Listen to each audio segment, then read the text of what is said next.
Welcome to this place of peace, justice, and hope.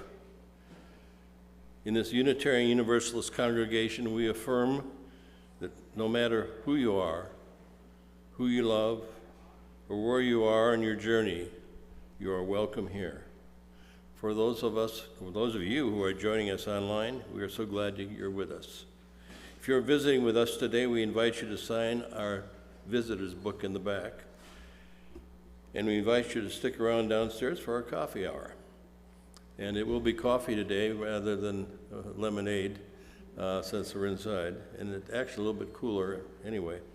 And also members and friends, to help folks connect, remember to wear your name tags like I'm doing. And if you don't have a name tag, you can have one made up for yourself in the back. I'm Ron Solberg, and I'm pleased to be with you today, our worship associate and musician. He's going to be on his bass. Genevieve. He called Genevieve? Genevieve. Genevieve. So we don't have a pianist today, so it's a little bit different.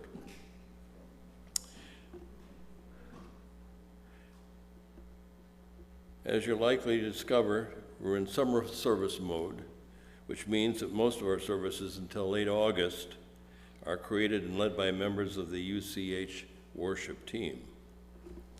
We'd like to thank you for placing your phones in worship mode, but please do feel free to check in on social media and let folks know that you're worshiping here today.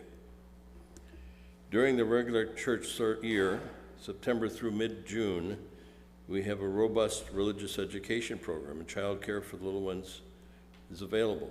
Today, for instance, if you have a little one that you'd like to have be with us in the back, Liz is going to be working with the young ones with some things that she has for them. So if they want to depart at some point and join Liz in the back, that would be great.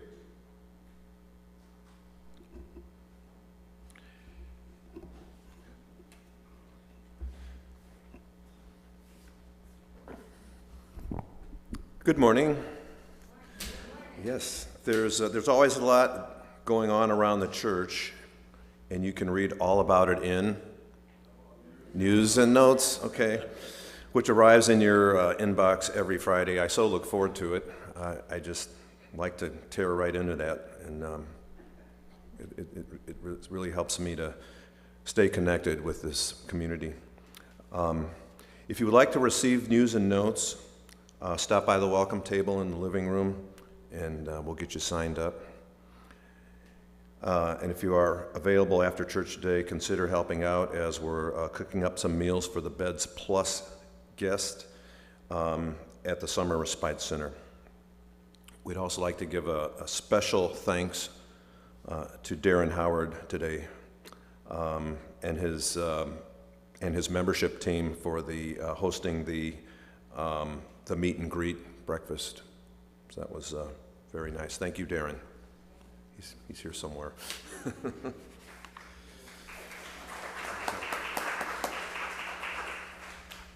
me. Yeah. We light the chalice. Okay.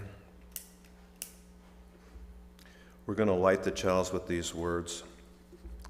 Flame of fire, spark of the universe that warmed our ancestral hearth, agent of life and death.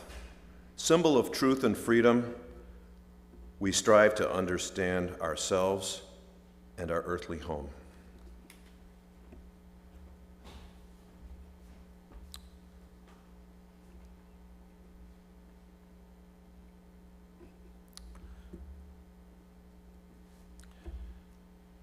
Our offertory at this point. We support this church in so many ways by bringing our diverse and enriching talents and care to this space and to each other, but also in very practical terms, including offering financial support so that we can meet in this warm and inviting space. Please join me in saying our words. They aren't going to be posted, so, but I think you probably know them by memory. This church is made of all of us. What we learn together, the work we do together, the fun we have together. It is what we share with one another, with people around us, and with all the world.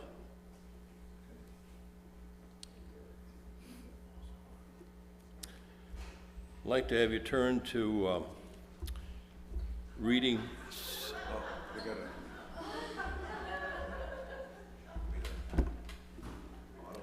Here we go, the offertory. Sorry, I didn't.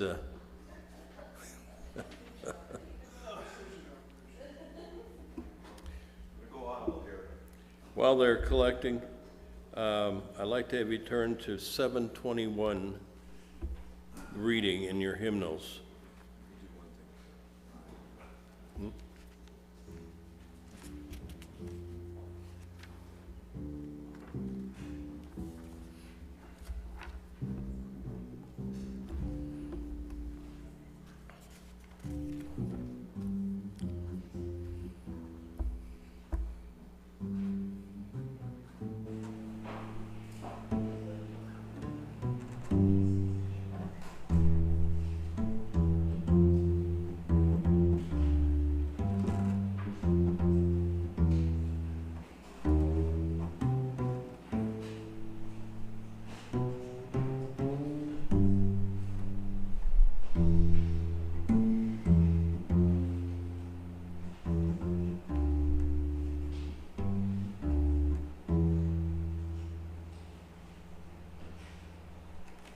Thank you, Tony.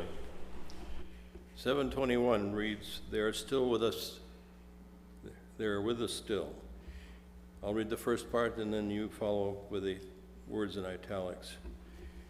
"In the struggles we choose for ourselves, in the ways we move forward in our lives and bring our world forward with us, it is right to remember the names of those who gave us strength in this choice of living. It is right to name the power of hard lives well lived. We share a history with those lives, and we belong to the same motion. They are strengthened by bond or they too were drawn on by the vision of life come to be. Those who lived before us, who struggled for justice and suffered injustice before us, have not melted into the dust and have not disappeared. They are still, wise and live, hold us steady. Their words remind us and call us back to ourselves. Their courage and love evoke our own. We, the living, I read more. We, the living, carry them with us. We are their voices, their hands, and their hearts. We take them with us, with them choose the path of living. And to yourselves, you might name those that come to your mind who have lent us strength today.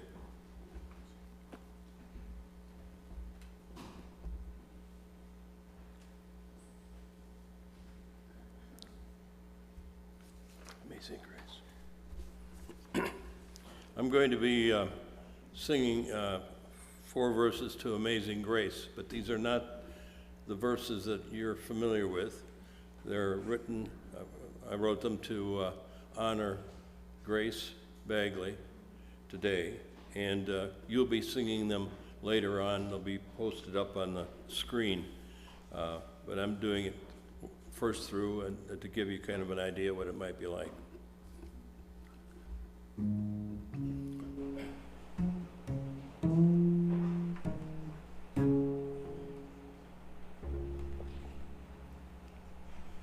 Amazing grace, how sweet the sound to save so many a soul.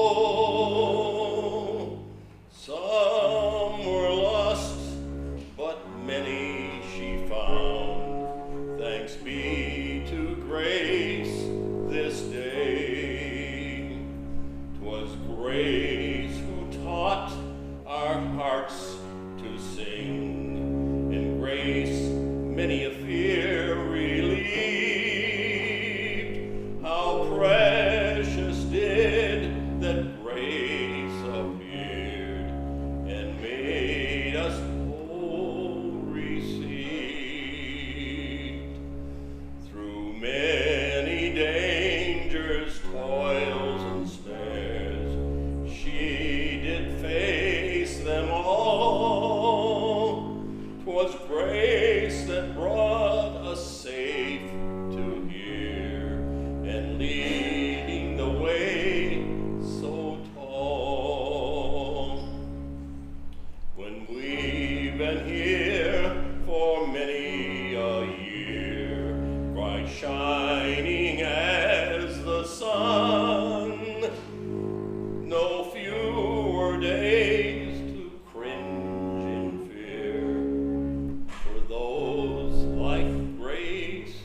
Amazing Grace provides us with so many lessons about giving and receiving on her travels through life. She learned as she was loved. She taught us by doing.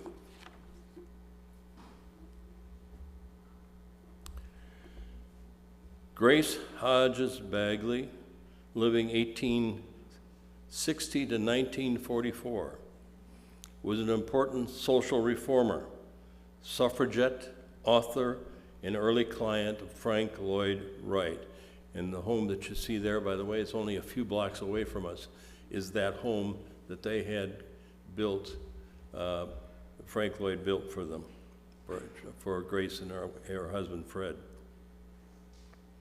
Born in Champaign, Illinois, Grace Hodges moved with her family to Chicago's fashionable Prairie Avenue neighborhood during her childhood. In 1885, she married Frederick Philip Bagley, the nephew of the Michigan governor.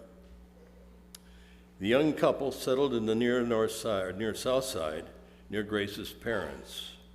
And Frederick Bagley established himself as a dealer in architectural marble. In fact, that's how he got to know Frank Lloyd Wright. Between 1886 and 1892, Grace and Frederick Bagley had 3 children, Frederick Jr., Almeda, and Elizabeth, who all, by the way, became, like their mother, social activists. The Bagleys became active members of All Souls Church, the Unitarian congregation founded in Chicago by Jenkins Lord Jones. And by the way, historically, as you know, I've been doing some rummaging through our history, and we have connections with Jenkins Lord Jones. The Jenkins Lord Jones and our first minister, Gannett, published a book together of their mutual sermons. So we have some connections with Jenkins Lord Jones.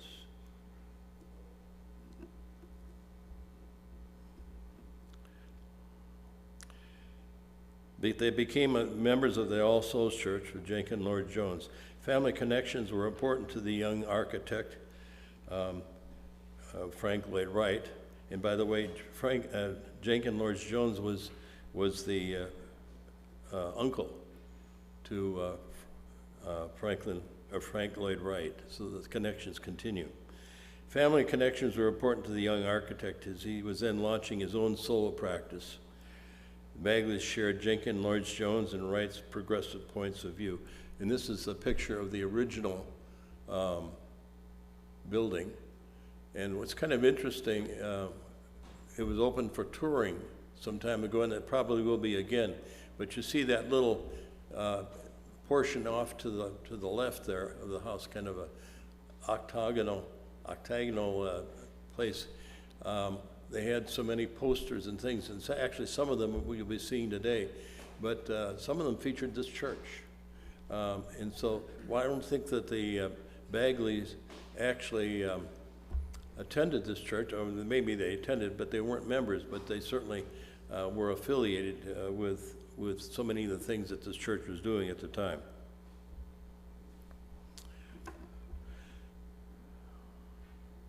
Like many of the wealthy late 19th century Chicagoans, the couple wanted to escape from the city during the summer months. In 1893, Grace and Frederick Bagley hired Wright to design the home that you're seeing above there, a summer home in Hinsdale for their young family. The project would be one of Frank Lloyd Wright's earliest independent commissions. And by the way, those of you who know Frank Lloyd Wright's work, you look at that house and say, that doesn't look like Frank Lloyd Wright's kind of work. But it was early in his career, so he was doing some other things at that point. We're going to break the portions of the narrative with hymn number 170. We are a gentle, angry people. So would you turn to that, 170. And we're singing 2 verses only, so verses 1 and 2. Actually, I have the verses up there as well so that you can look up there on the screen.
Her first efforts were for the wronged immigrant.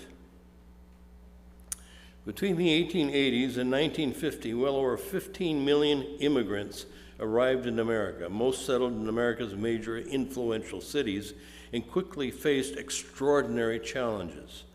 Keenly aware of these hardships, Grace Bagley became deeply committed to improving conditions and opportunities for the nation's foreign-born residents, especially women and children. Grace managed a large Italian tenement that her family owned in the Levee, Chicago's red light district. One day, she recalled, and this is her words, "It dawned on me that I had a foreign population of my own, right under my own nose, in my own tenement. I didn't care for that tenement's condition at all when I became acquainted with it. I got my husband to let me take entire charge of it. I collected all the rents, attended to all the repairs, looked after the welfare of my people, and took a keen personal interest in their affairs." And then they moved to Boston, and now living in Boston, Grace's concerns grew for the nation's immigrants as America entered World War I in the 1917. And as she became involved in the women's suffrage movement, the movement was deeply concerned about the growing bigotry against immigrants. Does this sound familiar? Growing bigotry against the immigrants, and believed the inclusion of foreign-born women was essential to the suffrage movement. Grace was appointed to head up the movement's Americanization Committee, an organization established to help foreign-born women become acclimated to their home, especially through the English language classes that she started up. We'll now turn to the third and fourth verses. Hope I can give you the right tone here. I'm not accustomed to singing along with a bass here.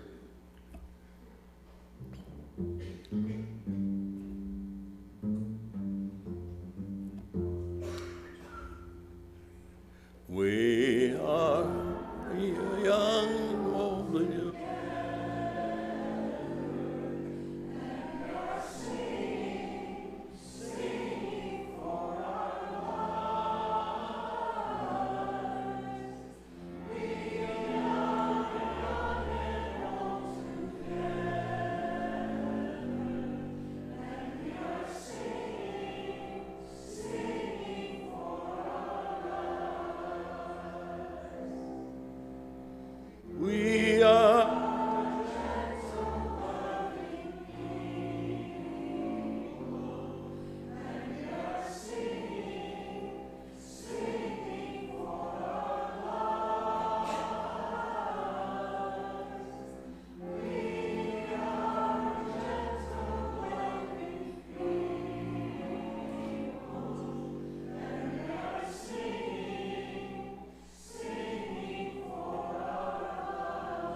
Women on the March.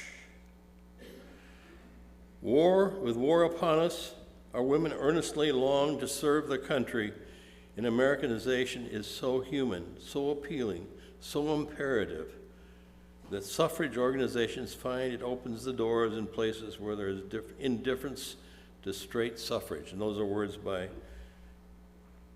our hero. A crusader to improve women's life, Grace believed in the power of women working cooperatively. As a leader of the Chicago Women's Club, she helped the organization shift from its role as a literary club to become one of the city's major agents of social reform.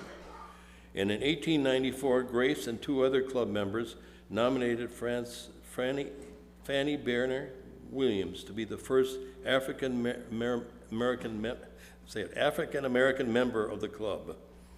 Grace had met Mrs. Williams the prior year when the black clubwoman and reformer presented to the World Congress of Representative Women during the World's Columbian Exposition. And that should sound familiar because just recently we had this group assemble in Chicago, and our minister was present for that particular program.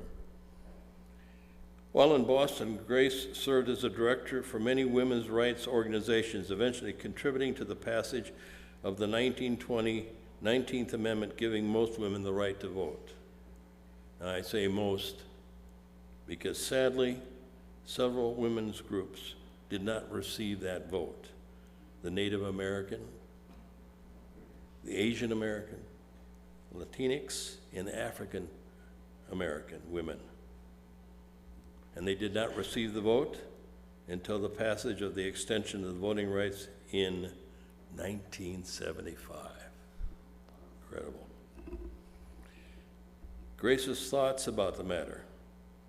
My new work's answer to the call of the color lies in giving Americanization a new and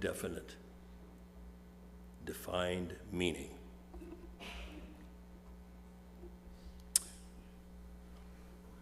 At this point, I'd like to have us all join in singing Amazing Grace. And the new words are up on the screen.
child's play. As manager of her family's tenement, a dedicated volunteer at Hull House, and through our participation in Chicago's Women's Club, Grace became deeply involved in children's issues in the 1890s. Grace helped found a day nursery at the Hull House for working mothers and widowed fathers. After Hull House opened the city's first playground in 1894,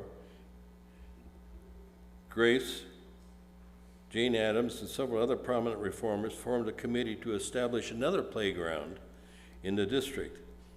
The first, with the permission of the Chicago and Northwestern Railroad, opened up a small space underneath the train tracks in 1987 that included a small green space with swings, a seesaw, and a sand pit. She declared, and this is Grace, youngsters ought to be given plenty of sand, plastic clay, and other precious messes to dabble in. Mothers and just beginning to find out that a child's weakness is the sort of dabbling is not a sign of total depravity, but the efforts of a young brain to express itself. And I found it really interesting that Grace is responsible for some of the earliest playgrounds in Chicago. There weren't any before. She worked with Hull House, and then beyond that did some other things. She was ahead of her time when she, in 1924, testified before the House of Representatives and participated in a conference urging President Coolidge to create a Department of Education with a cabinet secretary. Unfortunately, an independent Department of Education headed up by a cabinet secretary didn't come into being until May 4th, 1980. Unbelievable. And of course, it's under attack now. And as you probably know, such an independent department has been under attack regularly over the years, even up to this very moment. I found it surprising. I did a little research, and regularly, almost every 4 years or 8 years, it became under attack, the Department of Education, and it's unbelievable. Anyway.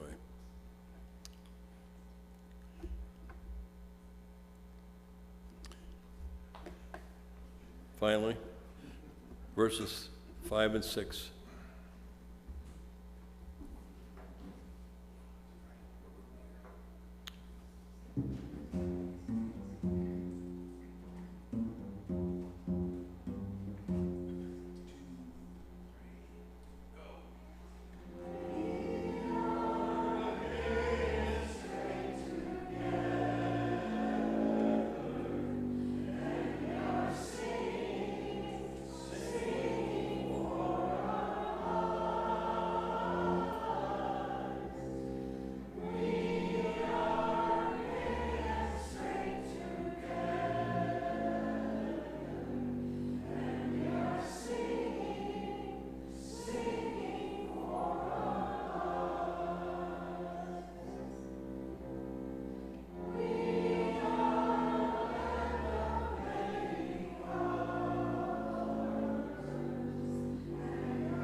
Finally, boys behind bars.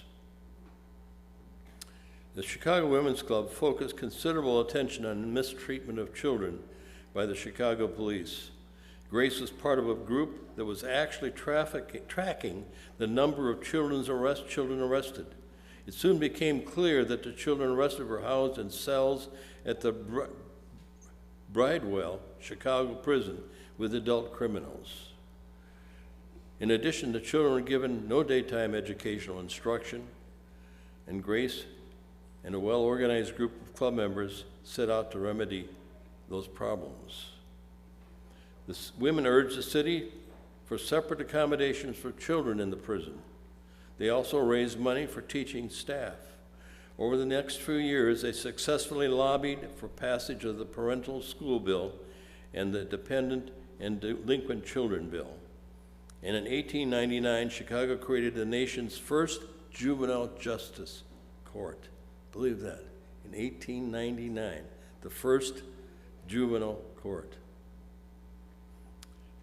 The John Worthy School inside the prison grounds was completed in 1900 so that boys who were in prison could continue their education through their period of incarceration. And this is Grace's words. I had always supposed and boasted when I had been in other countries that every child in the United States had a fair chance for an education in this country. That is a boast of our public schools. What do we find?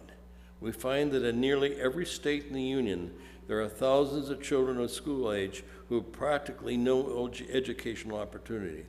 And from the federal census, we hear that in 1926, 1,400,000 children of school age did not attend school of any type from September until January. Grace's inspired works lived on through the years and into our church. And the music that we sang earlier was inspired in some sense by what Jeff Brer. In 2001, Jeff Brer was an intern minister with us here in this church. And I began dialoguing with him for our newsletter, our history newsletter, and he shared a sermon that he gave while here. And I asked him to do so because I thought it would make kind of an interesting statement. Well, it turned out that the sermon was about this gentleman, Lloyd Orange.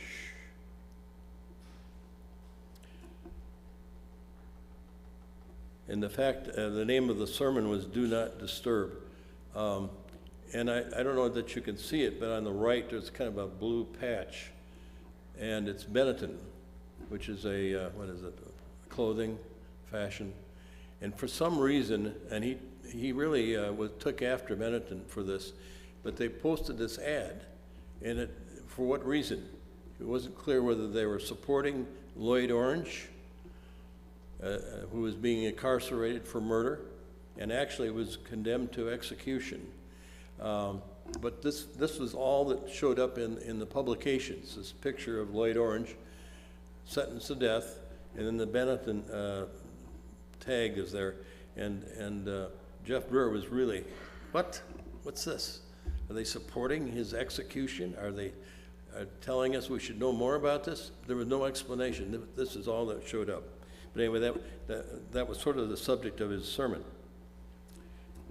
And in the sermon, Brewer offered up an interview with Orange in which he reported the torture the police used to solicit the confession. Torture that included putting a bag over his head for half an hour, and then shocking him electrically in order to confess to the murder. And of course, in the interview that Brewer gave in his sermon, Lloyd said, I didn't do anything. I was innocent. Well, because of this torture to a prisoner at that time, Governor Ryan on January 10, 2003, granted Orange a full pardon based on innocence, criticizing prosecutors and the judiciary for relying on procedural technicalities at exclusion of the quest for truth throughout the case. And I don't know that the interview that Jeff Brewer gave in his sermon was a factor in freeing Lloyd Orange, but he was obviously very much interested and was telling this church about that particular issue. And I wanted to bring this through not only to mention Jeff Brewer, who was our intern minister here, but I wanted to bring us up to date. We had some people like Tracy Olson who are doing some things for prisoners today. Tracy.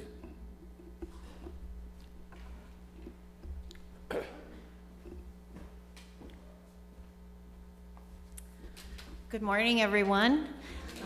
I'm Tracy, and I'm the co-team leader of our prison ministry here at UCH, along with Susan S. But anyway, Ron asked me to, as he said, to keep kind of bring you up to date, and it's an honor to do so. We have three parts to our ministry program here at UCH: our pen pal relationships, our advocacy work, and our supportive events, I'll call it. 14 of us have developed relationships with people who are incarcerated, and most of us got their names from the Church of the Larger Fellowship, which is a UU organization, or from our friend Bill R., who is an activist that many of us know. Anyway, we are writing old-fashioned letters, we're emailing, we're receiving phone calls from our pen pals, we're doing video calls, and we're visiting our pen pals in person. These relationships are described as mutual, so we don't look at it as like we're doing them a big favor. It's a mutual relationship. It goes both ways. I can say I've learned a lot from my pen pal, and I think we all have learned different things, but one about the carceral system, one about where our tax dollars are going. We've learned about despair, and we've learned about hope and resilience. So it is definitely a two-way street. One cool thing about what we get to do now in 2024 is that we are doing supportive work too with each other. So the people who are pen pals here at UCH get together every other month and talk about our pen pals and what they're going through and what we might do to support one another and them. And then in the state of Illinois, we also have that same type of thing with pen pals from all over the state, where we can meet with them quarterly and again talk about issues that come up. So I think that's a wonderful thing that we have. Sometimes our pen pals are called upon to or feel important to follow up on a certain issue with their pen pal. And these are just individual problems, but it might be, I mean, the one I can think of is the water is undrinkable, the heat hasn't been turned on, and it's the late part of November. So our pen pals are doing much more than writing letters. But these relationships inform our advocacy work, which is the second part of our ministry. And the main thing we've been working on for 5 years now is to try to get some sort of parole back in Illinois. And I know you've heard about this a lot.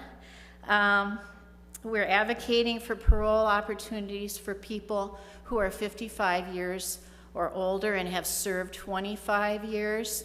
And it would just give them a chance to stand in front of the parole board and tell what they've accomplished and if they could be released. So this is a bill, HB 2045, and like I say, this is the third legislative session where we have been working on it, and as the song or whatever said, we've been running into some snares. But anyway, I know Grace did a lot of legislative work through the Women's Club, and it would sure be nice to get some pointers from her, or maybe a pep talk, because she never gave up. The third part of our prison ministry program is what I'm going to call supportive events.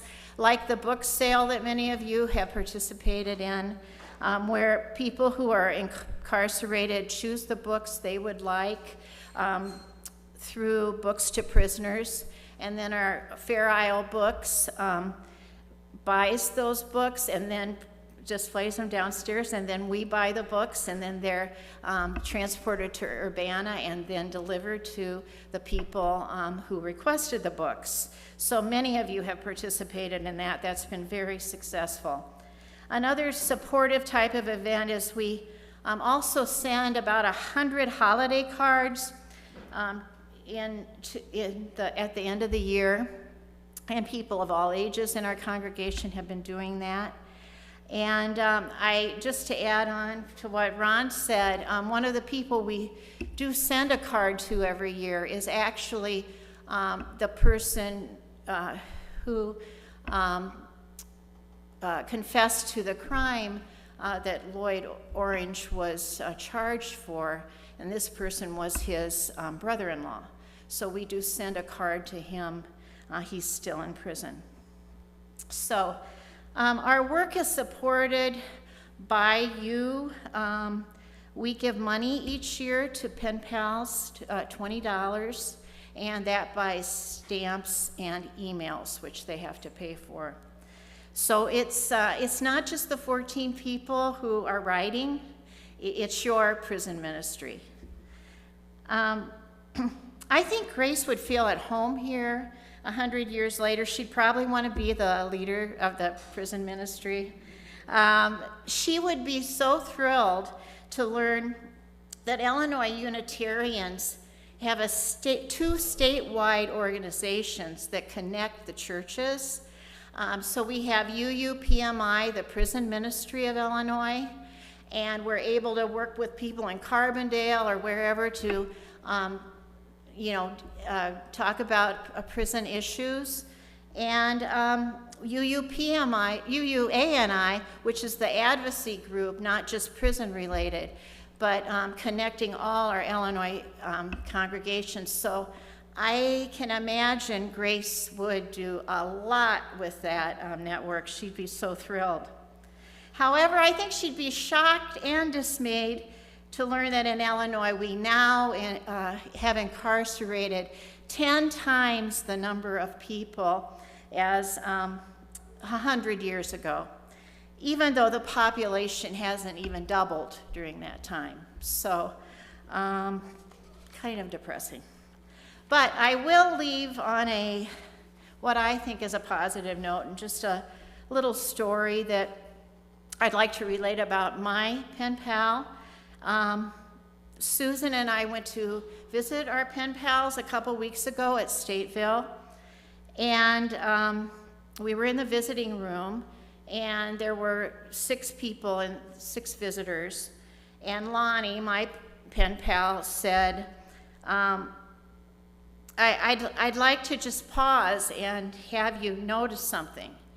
And he had known that one of the other visitors was a woman from the Deerfield Church, North Shore. So he said, there are 6 visitors here today, and 50% of them are Unitarians. So he followed up by saying, and these are his exact words, it's so encouraging to see people living their faith and seeing ministry in action. So I think Grace would love that, and we are carrying on her work. Thank you.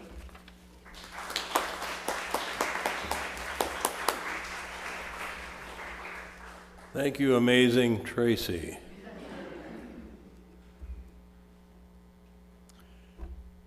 Now, this last slide is so very interesting. The music that I've been using, not the Amazing Grace, but the other music, was actually taken from the service that Jeff Breer offered up in 2001. And this last one is, you can sing along with it if you like, or just listen to it. But it starts out with an explanation as to how this piece was created. And it's amazing. Amazing.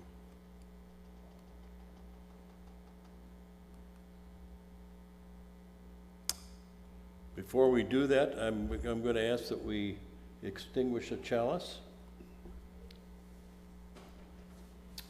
You got the words? Say together. We extinguish this flame, but not the light of its truth, the warmth of this community, or the fire of our commitment. These we carry in our hearts and share with all the world.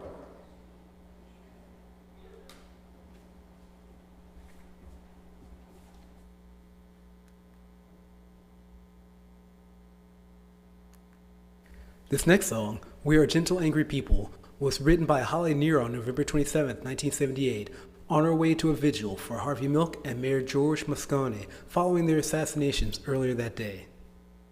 Harvey Milk, California's first openly gay elected official, had recently sponsored a civil rights bill in San Francisco that outlawed discrimination based on sexual orientation. The bill passed and was enthusiastically signed into law by Mayor George Moscone. Holly Near believes in making your voice heard and gave voice to the LGBTQIA movement. She also realized that for many, this song would be the first time that they would identify themselves as being gay or lesbian. Social movements often have strong, recognizable anthems, and for the past 43 years, this simple melody continues to ring true and threads together many different movements. In 2004, she performed the song in Washington, D.C. at the March for Women's Lives. Also, the song is now included in the Unitarian Universalist Association hymnal. As the first lesbian to be interviewed by People magazine, the owner of a successful independent record label in the 1970s and 80s, and a continued activist, Holly Near still embodies the words of the song and the quote by Harvey Milk that rights are won only by those who make their voices heard. So let the song inspire you to raise your voice, strengthen your heart, and lift your spirit to the struggles that are still with us today.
Join us for coffee downstairs.